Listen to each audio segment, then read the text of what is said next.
Cut Jaharapona lulusan SD berbekal tape recorder bikin istana dan PM Malaysia termakan hoaks. Tahukah Anda bahwa pernah ada berita hoaks yang sangat menghebohkan pernah terjadi di Indonesia pada dekade 1970-an yang dilakukan Cut Jaharapona dan suaminya. Hoaks yang dibuat Cut Jaharapona dan suaminya itu bukan hanya membuat masyarakat seantero negeri percaya dan termakan hoaks yang dibuatnya, bahkan sampai sekelas ulama besar, wakil presiden dan perdana menteri Malaysia kala itu pun ikut percaya. Tidak hanya itu, hoaks yang dibuat pasangan suami istri asal Kabupaten Pidie, Aceh tersebut sampai menyita perhatian dunia di mana sejumlah media internasional sampai datang dan ikut memberitakannya. Namun akhirnya cerita bualan itu pada akhirnya terbongkar. Yang cukup mencengangkan, Cut Jaharapona yang cuma lulusan SD itu bisa membodohi orang-orang hanya dengan berbekal sebuah tape recorder saja. Hoaks yang dibuatnya Cut Jahara adalah mengaku tengah mengandung janin yang sudah bisa bicara dan bisa melantunkan ayat-ayat Al-Quran. Karena hoaks yang dibuatnya itu, Cut Jaharapona dijuluki sebagai penipu kelas kakap dunia.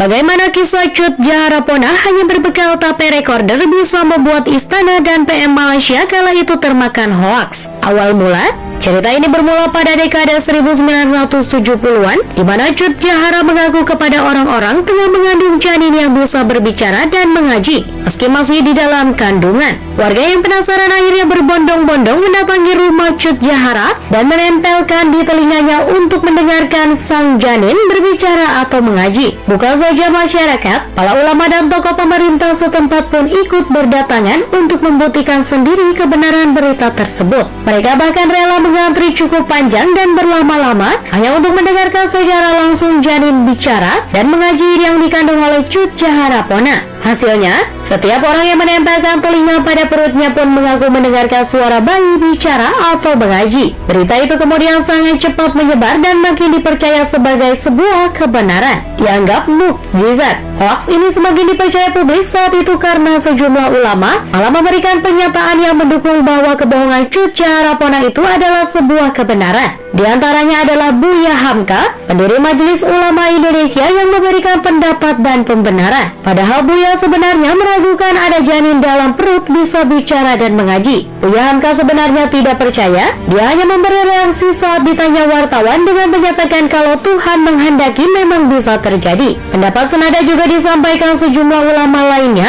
yang mengatakan bahwa janin bisa mengaji di dalam perut merupakan bukti dan mukjizat kekuasaan Allah. Demikian juga dengan Kiai Haji Muhammad Dahlan, Menteri Agama kala itu juga ikut memberikan komentar di media massa dan membenarkan cerita itu. Pendapat dan pernyataan yang terkesan membenarkan tersebut kemudian membuat masyarakat makin percaya dan menganggap cerita Cut Jaharapona bukan hoaks tapi sebuah kebenaran. Sontak saja, kabar ini menjadi pemberitaan yang ramai diberitakan di berbagai surat kabar dan media massa saat itu dan dengan cepat dipercaya seantero tanah air. Diundang ke istana. Pihak yang termakan hoaks Cut Jaharapona ini bukan saja masyarakat dan para ulama, melainkan juga istana. Itu terjadi setelah wakil presiden era Presiden Soeharto kala itu, Adam Malik, sampai mengundang Cut Jaharapona dan suaminya datang ke istana. Tujuannya tidak lain karena sang wapres ingin secara langsung membuktikan kebenaran janin bicara dan mengaji dalam perut Cut Jaharapona. Setelah Adam Malik menempelkan telinganya ke perut sang calon ibu itu,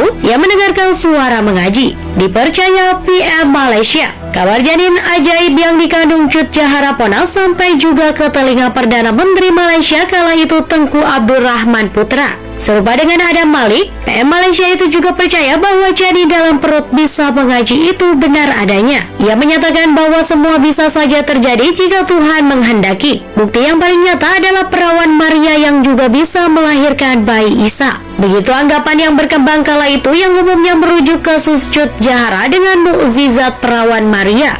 Herman Susilo diancam dibunuh. Saat seantero negeri percaya dengan hoaks yang dibuat Cut Jahara, hanya ada satu orang yang meragukannya. Dia adalah Herman Susilo, Kakanwil Kesehatan DKI Jakarta saat itu. Herman menyatakan bahwa tidak mungkin janin dalam kandungan sudah bisa berbicara, apalagi melantunkan ayat-ayat di Al-Quran. Alasannya, karena bayi dalam perut masih tidak bisa membuka mulut atau bernapas secara normal sehingga tidak mungkin bisa pula mengeluarkan suara. Karena menyampaikan satu-satunya pendapat yang berbeda itulah Herman Susilo sampai mendapat ancaman akan dibunuh dari orang-orang yang percaya dan fanatik bahwa janin tersebut bisa mengaji. Akibat ancaman-ancaman pembunuhan yang diterimanya itu, Herman Susilo sampai memutuskan bersembunyi dan menghilang, tidak mau diperiksa. Pendapat Herman Susilo yang berbeda dari mayoritas itu kemudian memunculkan gelombang ketidakpercayaan yang mulai bermunculan. Sampai akhirnya tim medis dan RSPAD Gatot Subroto, Ikatan Dokter Indonesia atau IDI, Kejaksaan Agung dan Polri memutuskan ikut turun tangan akibat kebohongan yang ditimbulkan di seantero tanah air. IDI pun ingin memeriksa kandungan Cut Jaharapona pada 13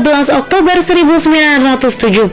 Akan tetapi sang calon ibu itu tidak bersedia dan meminta pemeriksaan ditunda minggu depan. Sepekan kemudian, pemeriksaan kandungan dan janin dalam perut Cut Jaharapona bisa dilakukan. Hasilnya, tim medis tidak menemukan adanya tanda-tanda janin dalam perut Cut Jahara. Kedok terbongkar. Kebohongan Cut Jaharapona ini akhirnya dibongkar oleh Panglima Daerah Kepolisian, sekarang disebut Kapolda, Kalimantan Selatan Brigjen Abdul Hamid Suasono. Caranya, dengan memancing Cut Jahara dan suaminya untuk datang ke Banjarmasin, karena ia dan istrinya percaya dan ingin mendengarkan langsung janin tersebut mengaji di dalam perut. Cut Jahara dan suaminya percaya dan langsung memenuhi undangan Abdul Hamid. Dengan taktik tersebut, sejumlah poluan memaksa membuka pakaian Cut Jaharapona dan menemukan bahwa perempuan itu ternyata tidak sedang mengandung janin alias tidak hamil. Kain yang melilit pada perut Cut Jahara akhirnya bisa dibuka dan didapati ada sebuah tape recorder yang selama ini digunakan untuk menyebarkan hoaks janin bicara dan mengaji. Cut Jahara dan suaminya sempat berhasil melarikan diri,